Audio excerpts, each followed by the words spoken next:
Ayan, napakakintab niyan mga bossing. So yun, what's up sa inyo mga bossing, no? Meron tayo ritong Honda Click version 1 150, tama sir? Version 1 150cc. Tapos may billing pipe si sir. Ayan, pinare-elbow niya sa atin, no? Straight cut na pataas. Ayan, napaka-solid yan mga bossing, no? Ayan.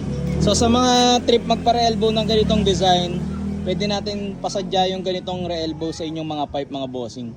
Basta send nyo sa amin yung pipe nyo kung anong klase para makita natin kung anong planong gagawin nating design. Ayan. Ayan, napakakintab niyan mga bossing. Hanggang loob yan. So ayan.